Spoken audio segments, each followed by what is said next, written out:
I think it's interesting that you bring up Elden Ring because really 410, I mean we're going to talk about why 410 is kind of important. But it's interesting that you mentioned Elden Ring and how Elden Ring the story starts kind of at the end, or Yeah. rather at a new beginning, which is what you had termed your book as little new beginnings, really.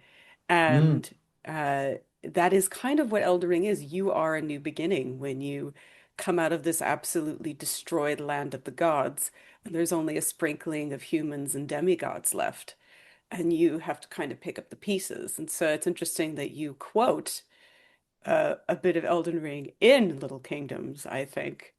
Yeah, I insert a few odd references. Some are very explicit. I think if someone's played the game, you'll probably read it and go, "Oh, I see what he's done there." Or, "Hey, it's Elden Ring." Whereas if you haven't played the game, you wouldn't notice them at all. But in every book, I like to make writing is a form of memorial and thanking, I think. So people like Hidetaka Miyazaki, who created Elden Ring, much of the mythos with George R. R. Martin and obviously his other games too. He's been a humongous inspiration for me for something like 15, 16 years of my life. So, I mean, he'll probably never notice me and never know I exist, but I write a thank you to him in the acknowledgements, along with, you know, specialist academics who've also inspired me in different ways. So it's important for me to, I think, to recognize inspirations, as it should be perhaps for every writer. I think especially you speaking as an archaeologist and a historian, with the interesting part when you go to Elden Ring, the archaeology is just immense. No, it's And crazy. yeah. Yeah. The amount of But detail in the architecture and the way they've thought about symbols on flagstones that only appear in certain corners of a map, not elsewhere, and how that ties into the gameplay. And I've long been a player of those games, and I wouldn't say I'm good at them. I just kind of tough my way through. I've beaten them all, but it does kind of make me want a version of Elden Ring that doesn't have any enemies or bosses in, so you could just kind of wander around like a director's cut mode and just free cam have a look. I mean, I know you can do that on PC, but unfortunately, my dear old laptop isn't powerful enough to run Elden Ring. well, if you perhaps if you contact the mod community, I'm sure that they could do something for you. Absolutely. Um, Yeah, for those who are just coming in, this is the wonderful Alex Harvey, and we're actually talking about his brand new book, Little Kingdoms. Alex, if you could do everybody who's watching a favor, thank you. Yes, I didn't get the book in time. Little Kingdoms, which is all about the history of Britain and the many kingdoms that made it up after Rome, quote unquote, left. So we are going to talk about why maybe that is, maybe that isn't. And well, we could get some more Elden Ring talk in at the end. But I want to talk also about so this is not your first book, this is your third book. yeah, my And third book, yeah. yeah. And so your previous book was about the Vikings. And but this one is specifically about England during the early Middle Ages. We will not say the word that starts with D.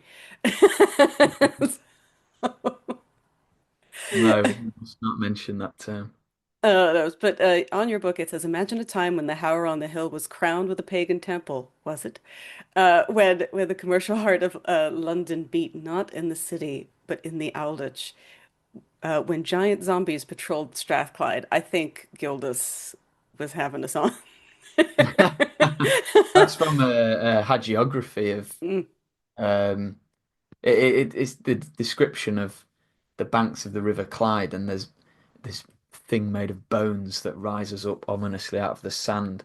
I read somewhere, I believe I mentioned in the book that it's a reference perhaps to misunderstood whale fossils, Mm. but you never know. People were just as imaginative as we are, and there's all sorts of literary metaphors that these beasts and trials and tribulations, especially in saintly stories, they all have a meaning somewhere. So, let's start at your new book at the beginning, which is Did Rome Really Fall in 1080? And we will now commence with our collective hatred and disappointment of Gibbon and by extent Petrarch. Oh yeah. Yeah, Gibbon. I mean, the best thing I think about Edward Gibbon's decline and fall is I think it's a 1946 or 47 edition that With has the the famous, columns. Yeah. yeah, so that, I mean, that's an amazing image. It Hmm. really is. I mean, I know it's not necessarily accurate in representing the whole apparatus of empire, but it's a very evocative image. And there is something to be said about the role of history books, especially history book covers, in drawing people in to have their perceptions challenged. I used to work in museums more often than I do now, and I've always been a proponent of challenging people when they come into an exhibit. Because if you can't challenge like your average Joe or average Josephine when they walk into a space that's designed to be accessible, when can you? Because most of the population aren't going to read specialist academic literature, which is where a lot of these arguments come from. So these kind of reapproaches, reinterpretations rather, of seminal historical periods and peoples like the Vikings, like the fall of Rome, they have to make their way, I think, into popular consciousness, even in some small way, because then it inspires more people, it encourages them to start thinking of new ideas, just as I once did. I mean, I got into history and archaeology through reading popular books when I was 16 or 17 years old. And so when it comes to the fall of or the rise the fall of Rome or the rise and fall of little kingdoms in England, in your book, you talk about all the different people who were really there in Britain at this time. And so, who were the people living in Britain from around 410 to 793 when Lindisfarne happened? Were they the Romanized Celts? Mm. Were they Britons? What were they? But the better question would be who weren't the people? Yeah. Because they would have had all sorts of multi-layered, multi-faced identities. The traditional narrative is the Romans leave, then in come the Anglo-Saxons, but the people who were already there, the Celts or Britons as they're normally depicted, were kind of busy being depressed about the lack of Roman infrastructure, that they were completely toppled by the invading migrant population. What do you mean they all weren't wearing woad and hiding in the bushes? No, sadly Cl not. Clive Owen lied to me. Clive Owen lied. Mel Gibson lied in his William Wallace depiction, which, Oh I mean, God. bafflingly, is what most people think of when you say either Pict or Celt, despite the fact it's obviously representing about 1,000 years after the time period. Why are they wearing kilts? Oh God. Yeah. Why are they wearing kilts? Why are they painted blue? Who knows? Who knows? But who weren't the people who were in early medieval Britain, I suppose post-Roman Britain? You would have had, I think, if you just take a blurry step back and you think, what's the common for anyone, regardless of where they came from, in Britain, let's say in the year 426, it would have been Rome. It would have been at least standing architecture of Rome, the still standing presence of Rome, be it in an administrative capacity, in trade, or maybe in some functioning local military, or it would have been memories of Rome, the kind of conceptual apparatus that tied people together via power structures or the titles that people bestowed upon one another, which are still in use for several decades, if not centuries, after the Western Empire ceased to be. And you would have still had Latin as the most widely spoken language across multiple population groups. And it's less about migration as an event, more as a process. So it's not the Anglo-Saxon invasion, even if a lot of the primary sources seem to frame it that way, and which is another problem, of course. We'll park that for the time being. It's less about an Anglo-Saxon invasion myth and more about the frequent, mundane, and really quite boring regular migration of, I tend to use the term North Sea peoples Mhm. because I think it geographically orients groups that we'd historically call the Angles, Saxons, Jutes. It geographically orients them in a correct way because there's no denying they are based around the North Sea. But it unpicks the kind of ethnically loaded terms that too often, I think, pigeonhole these people to specific locations. So when I'm talking about this book in lectures, I always say, if you type in Dark Age Britain map or Dark Age Europe map, there I go saying the D word. I've done it twice there. If you type that in, you'll find what I call the kind of arrow plague, where it's an image Mhm, of Europe with, say, a red arrow from mhm. Jutland to Kent, because that's where the Dukes go, a yellow arrow from Saxony to Hampshire, because that's where the Saxons go, and then like a big green arrow from the Angevin Peninsula in Germany all the way to like Lincolnshire, River Humber, what becomes Northumbria, because that's where the Angles go. So it's a very like people are born here and they end up there logic of history thinking. It's what's called teleology. So it's this belief that history happens and historical processes happen in a way that kind of leads to an inevitable outcome. So we know that people migrated from these areas. So the maps like that and oversimplifications, they kind of frame it as like, well, they must have migrated there because that's where all the jutish material comes from. But like the things we call jutish are only there because we were assuming it would be jutish because we were reading those aforementioned problematic primary sources. So who were the people in post-Roman Britain? The most like the easiest, simplest answer would have just been they were the Romans still. But it's not like your toga wearing bathhouse dwelling Romans. It's late Roman weird kind of melting pot of different beliefs that were all kind of classed in some way as Roman, but not really. It's not the popular conception of Rome. It's not the Hollywood version of Rome. You wouldn't find Michael Fassbender there. Or Russell Crowe, actually. But you would find like cool warlords and Hmm. people dressed in bling, styling themselves on a language of Rome. So I say Latin was probably the common language. We know this from epigraphic inscriptions all over England, Wales, and Scotland, especially in the southwest. But another language would have been the ideological and visual language. So kind of weird Roman aesthetic.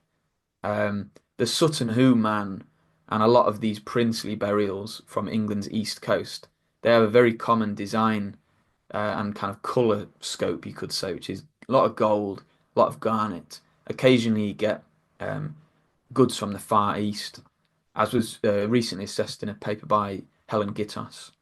And that is all kind of, in a way, tangentially connected to Rome. It's either directly to Constantinople or the Eastern Roman Empire, if we're going to use that term, or it's harkening back to the same kind of helmet design, this late Roman northern ridge design. Some of them may even have had plumes or crests, well into the sixth or seventh centuries.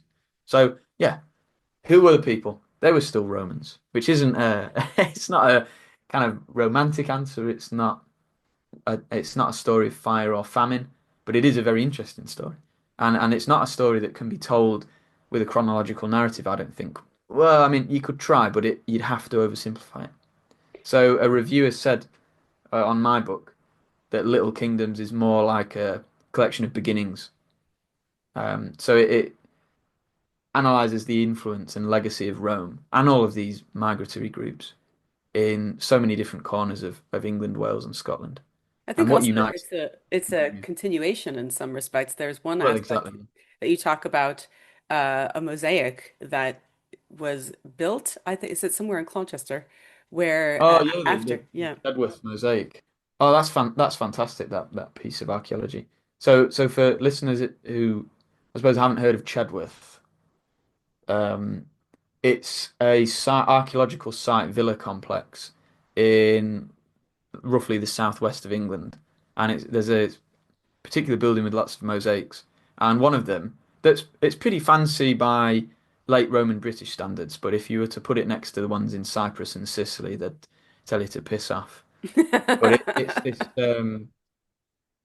decent looking border of a mosaic, and it was actually made in 426, which is the year I mentioned earlier.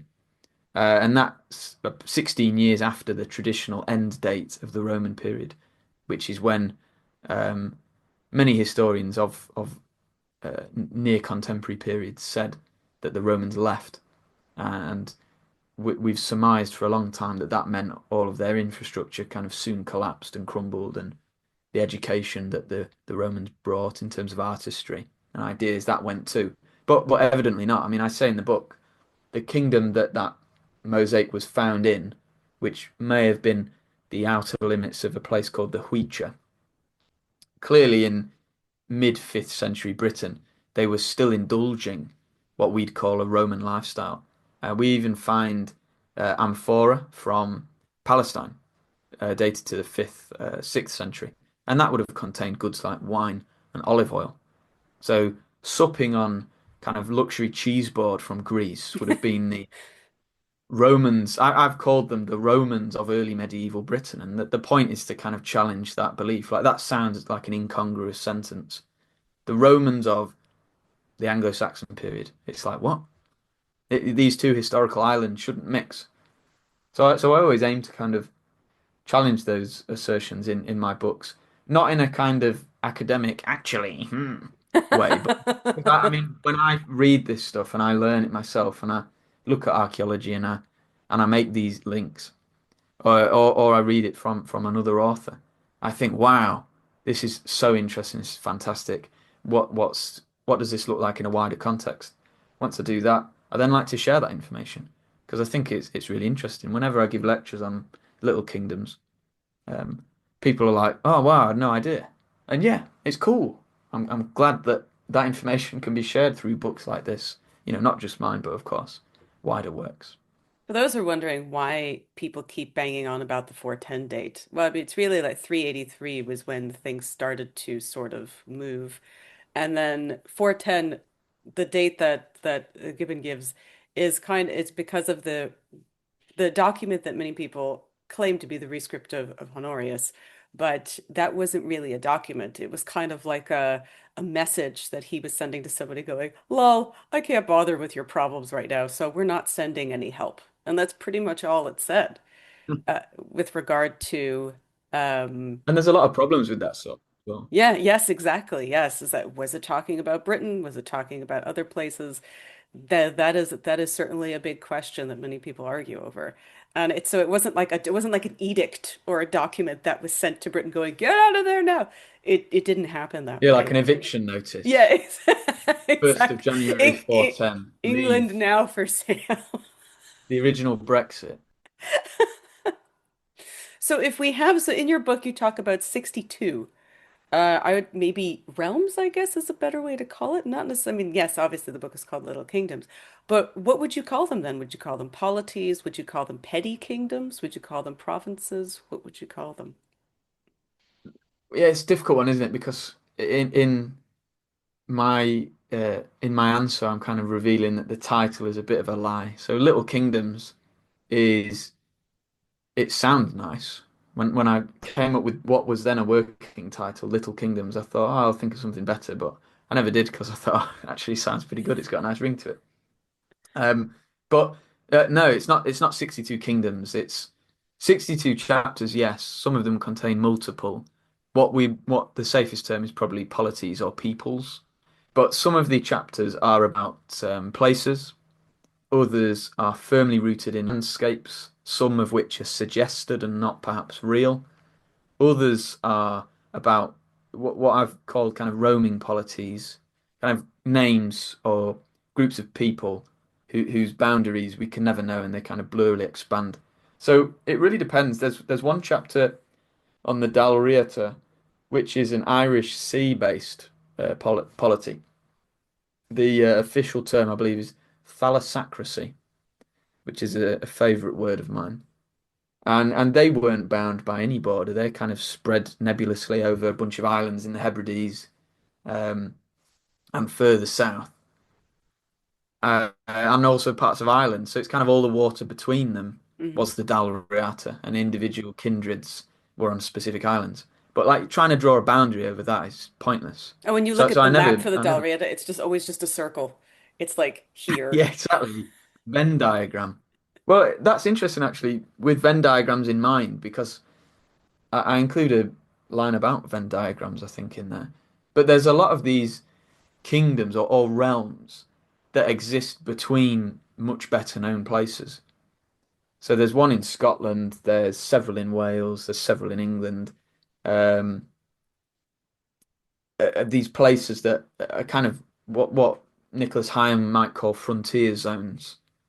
So they don't exist like on the edge of a place and are therefore unimportant, but rather being in between lots of places makes them important because they become a thoroughfare.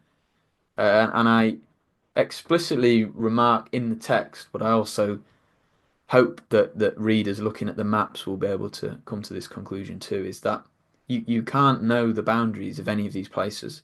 So in drawing a map, foolish as that attempt may be, I never ever put a line or of mark determining where, say, Mercia ended and where Wessex began, because, yeah, it might say it somewhere in an entry in the Anglo-Saxon Chronicle. In the year for 827, definitely references a border between Mercia and Northumbria. Um, but it's like, well, yeah, but the people who lived there, did they know when they walked from one end to the other? They didn't have a title card. Referencing, let's go back to Elden Ring. They didn't have a title card that flashed overhead and said Wessex or abandoned dungeon Wessex zone.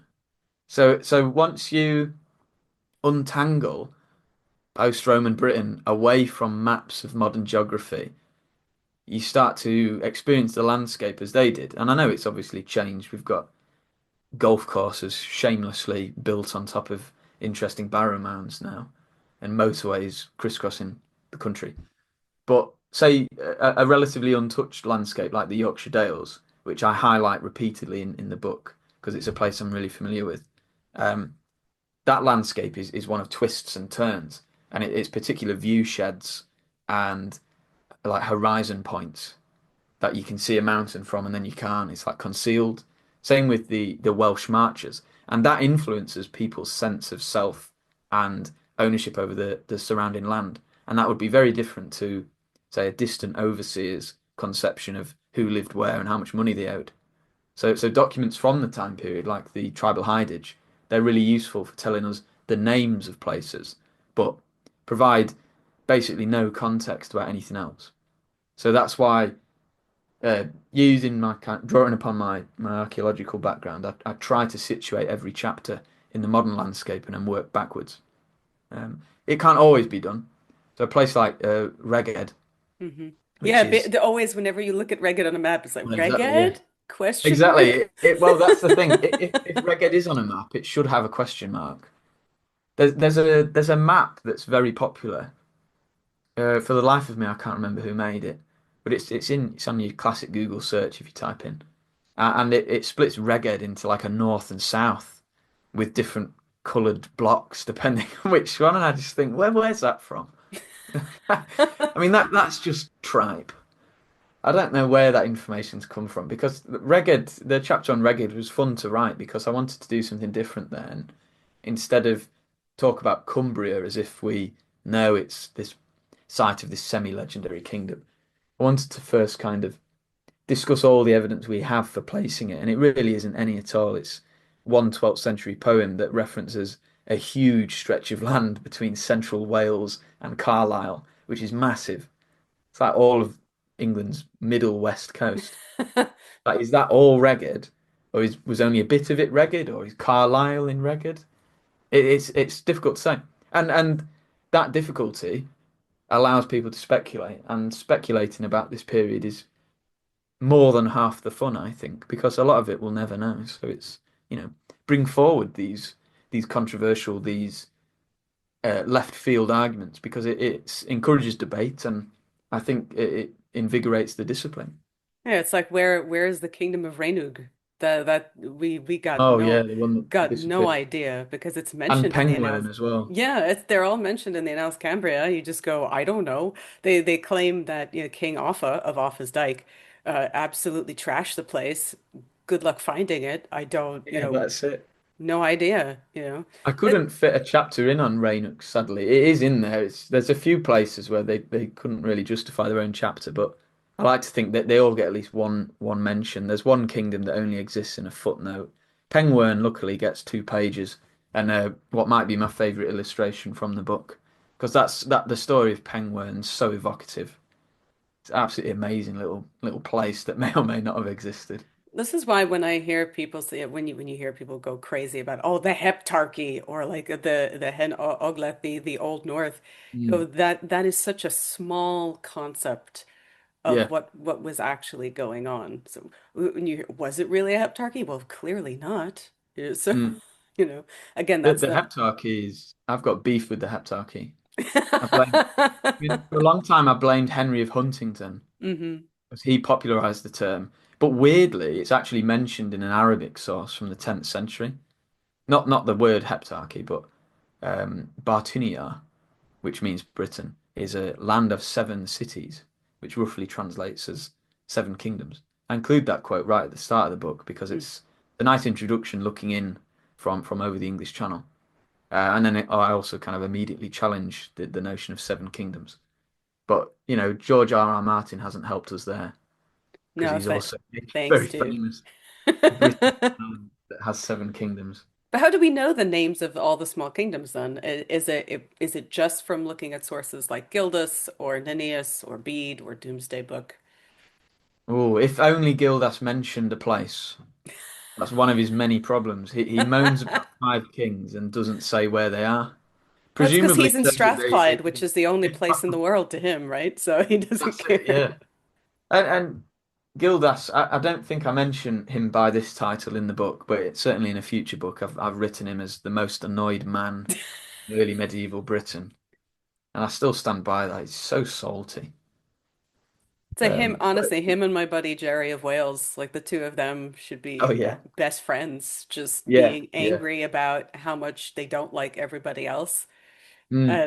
and just ma making up stuff. No, the Um, making up stuff's part of the fun. but I think it's interesting That's about on Gildas. you historians. We don't really know much about Gildas because I think both of his accounts were written later than the 11th century, and we even though he's a very angry man who you can see is stabbing the quill on his page. It's interesting that he has two different accounts of his life, Yeah, main accounts. They both say completely different things, and I really think that they were just completely made up in order to justify his sainthood and make and give him like a reliquary tour. So this would be like, yeah. oh, we have his knee, we have his head, and just let people do a little bit of a pilgrimage Gildas in a Grand Tour. circle. Yeah, exactly. Well, I mean, that whole idea of retrospectively tinkering with one's own timeline and heritage is part of the makeup, part of the DNA of lots of these chapters, and lots of the places the chapters are based on. So, fictive kinship, which is the kind of blanket term for that process, kind of warping genealogies and placing ancestors that may or may not have existed back in the past to justify contemporary claims. I mean, that's what these kingdoms lived and died on. Indeed, it's what most countries live and die on still to this day, is kind of bending traditions to suit contemporary politics and different environments and fudging the numbers a bit and creating kind of national myths in the context I'm talking about, but back then it wouldn't have been national myths. It's kind of more local, regional ones. hmm But they're all over especially the big name kingdoms like Northumbria and um, certainly Mercia seems to imply it has a kind of origin myth with figures like Offa of Angellen. So not Offa of Offa's his kind of literary precursor. And Wessex is really bad for it.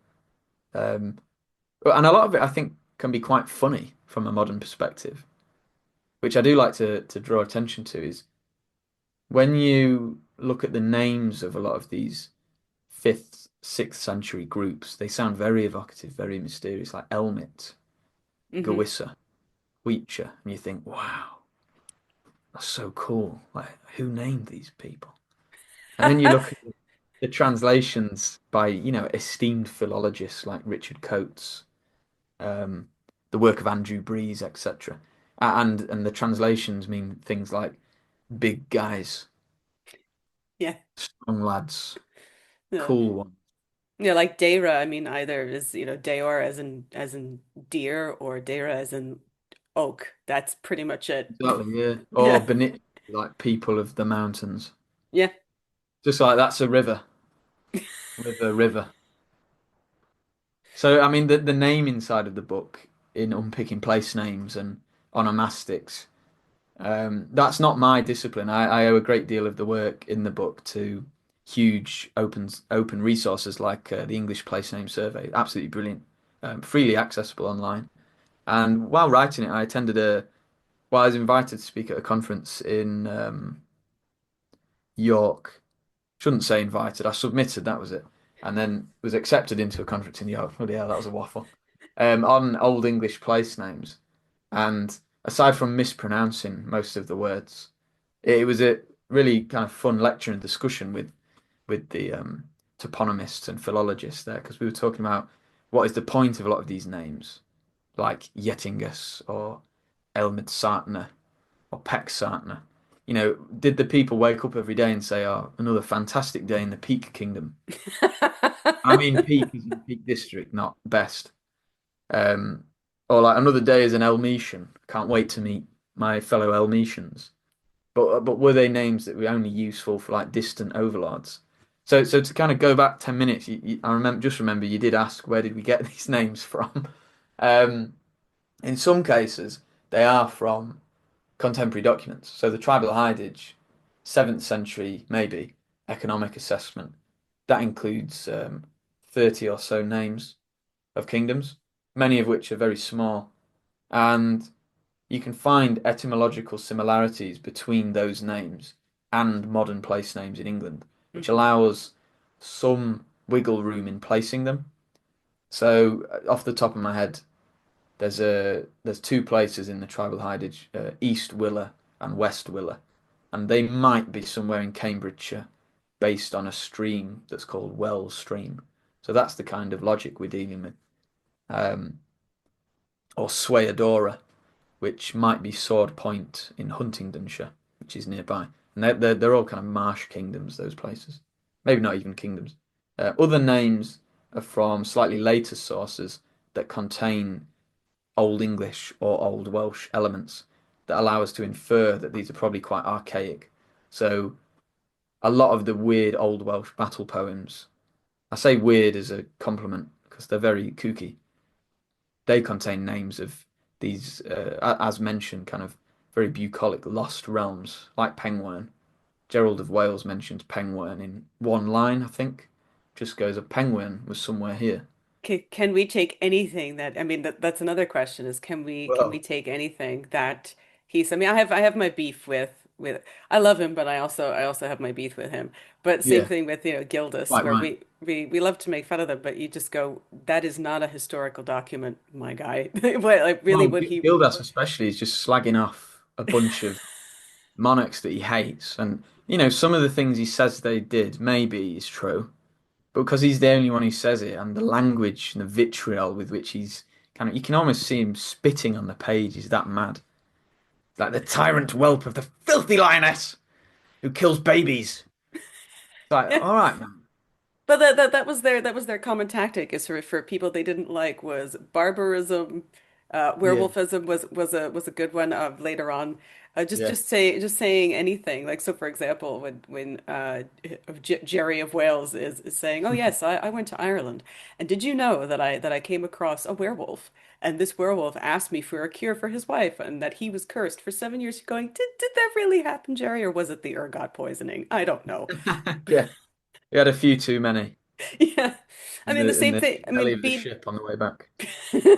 Bede is another source where obviously he's more historical based and less mad.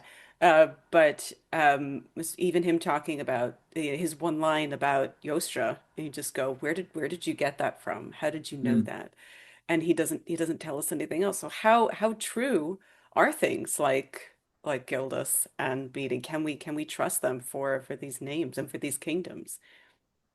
I think with mundane details, like the name of a place, you have to do a little bit of kind of devil's advocate, and you think, what would they gain from making a name up of a kind of like in the context of old Jerry, Pengwern.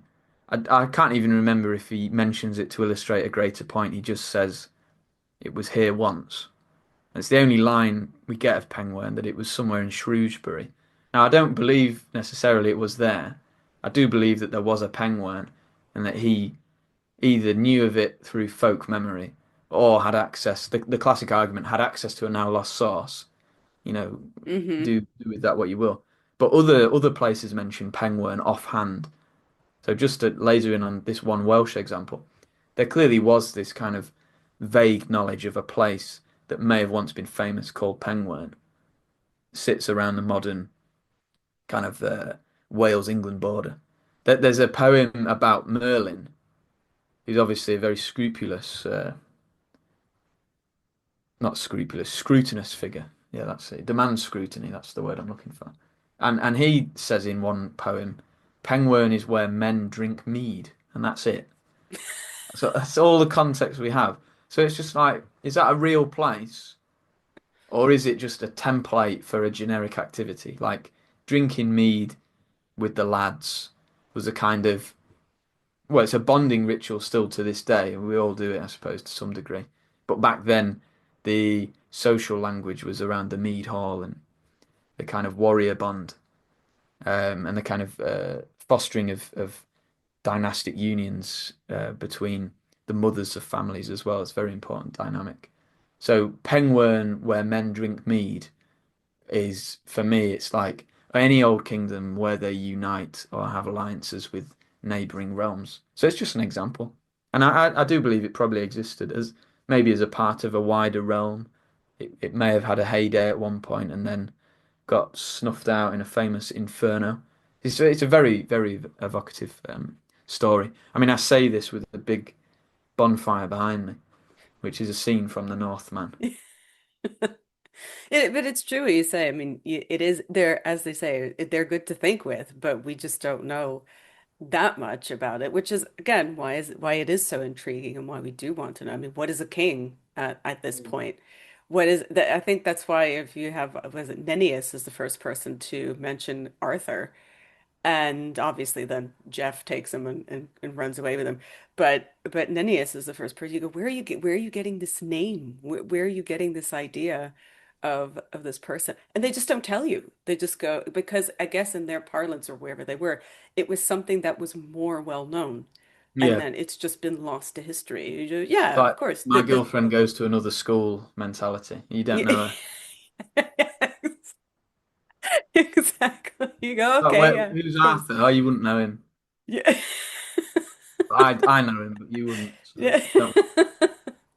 Yeah, so this whole idea of these things just being they say things as if they're more common knowledge, but now that they aren't common knowledge, now we have to sort of pick up the pieces Yeah, and figure things out. So speaking of pieces picking up, you do have a favorite kingdom, and I would like you to tell everybody what it is. my favorite kingdom. It fluctuates if I'm honest, because I'm picking between where I'm from, which is a place called the Isle of Axholme that was situated in Hatfield land, which means something like open, uncultivated wasteland, swamp field land. So it's not the most glowing of names. But that's an aforementioned frontier zone. It was a landlocked, not landlocked rather, sorry, waterlocked and waterlogged series of islands in the Humber Wash between what's now Nottingham, Lincolnshire, and Yorkshire, and what was then Mercia, Lindsey Kingdom, and Northumbria. So it's the place where it all happened. There's four or five major battles happened there within 20 years or so of one another in the 7th century. Um, Now, I explored that in an article for the University of Cambridge in greater detail, and I had fewer pages to work with in the entry for the book on Hatfield Land. But it's a really kind of weird liminal, not really a land really, because it was would have been so boggy prior to industrial drainage in the 1620s. You could have sailed across it in a boat. We've got accounts from the Tudor period of the Isle of Axholme, which is no longer an island, by the way. It's just quite boring expanse of farmland at the moment.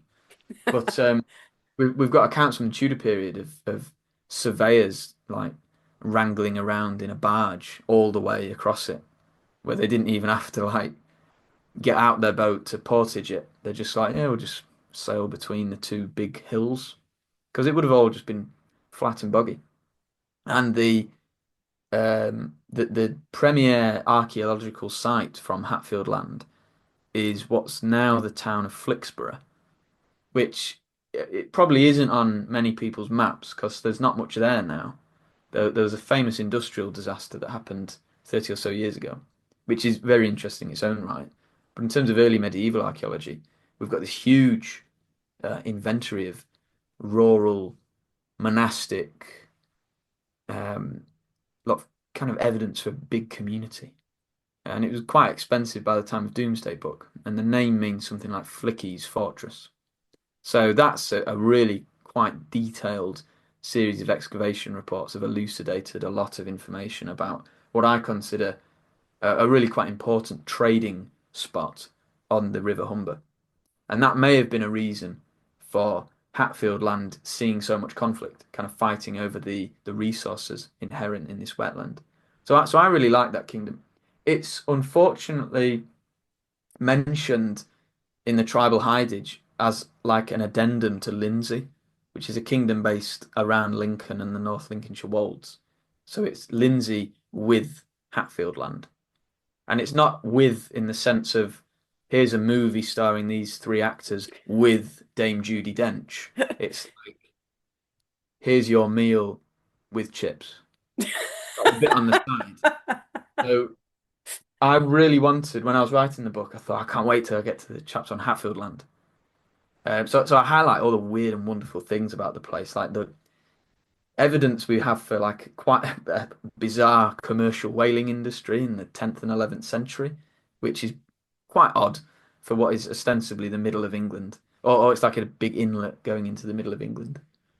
And those aforementioned battles, and also a lot of the strange pieces of folklore that have originated out of the Humber Wash, like the Haxey Hood, which is a tradition I'm in one of the villages near where I grew up, and that's very odd. I'll be here all day if I start talking about that. But it definitely has earlier roots and probably around the period I'm talking about, if not earlier. And to move away from watery kingdoms, my maybe joint favourite is a place called Craven, which is a kind of network of mountains and valleys in what is now the Yorkshire Dales. So it's another place of the country I'm very familiar with. I've been hiking there for, I don't know, 20 years or so. Do the three peaks every year with my dad. Is it a kingdom inside the cracks? I mean, because Craven is just That's a good name. well, That could be because a good title Craven for a just book. means conquered or something like that. But Well, that's the thing. So yeah. analyses of Craven, they always start with the name. And indeed, my chapter does. So it's good that you mentioned that. So Craven, we think like coward, yeah. Um, but its etymology is really difficult to unpick. So it might mean something like land of the scraped stones or land of the garlic, Yeah, the because garlic one is weird. That was it is because I mean weird. the word might come from the Latin crepare, like the word Yeah, crepitation, which means to yeah. crackle or to crack. So that's why I asked, do you think maybe it could be the kingdom of the cracks or king between the cracks of the hills and valleys instead? I think if you were to look at the densest areas of settlement in Craven, and they really aren't dense at all if you look at other kingdoms, then it would be, but nothing in the way of like a trading emporium, like you get in a lot of these other kingdoms. And it's quite far into the northwest of England. It's fully landlocked almost. So it's quite a novel polity, if we even use that term, to unpick. And those two conflicting etymologies, scraped stones or garlic, they do accurately describe the Yorkshire Dales. So it's a hotbed for wild garlic. There's a place in the Dales called Malham that stinks in a nice way, absolutely reeks. You walk around Janet's Foss, just smells garlic everywhere. It's just everywhere. And there's a lot of traditions in Old English folklore about garlic. It was used to ward off Saxons, the devil, and people who had sex with elves. Um, which I don't know if it was a long list of people, but The Tylenol of the day, the exactly, paracetamol of the yeah, day. does it all. If you've got an STI from an elf, boom, bit of garlic.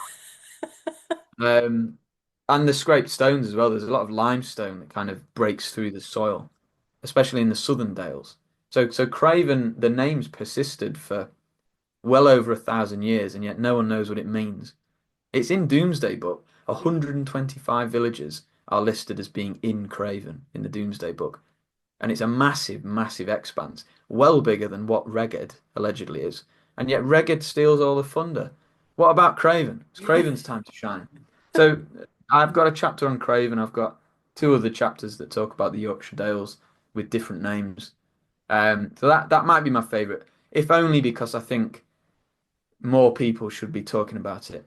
It's making its way onto early medieval maps. I'm happy to report. I read a book very Good. recently, and Craven was on there, which I count as a small win. So I hope people will get your book and pick their own favorite kingdom.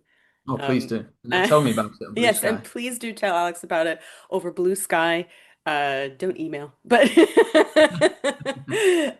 but over social media. Alex, thank you so much. It's been so much. We Thank could you. we could go on forever, and I really hope you will come back and tell us about your other books as well. Absolutely.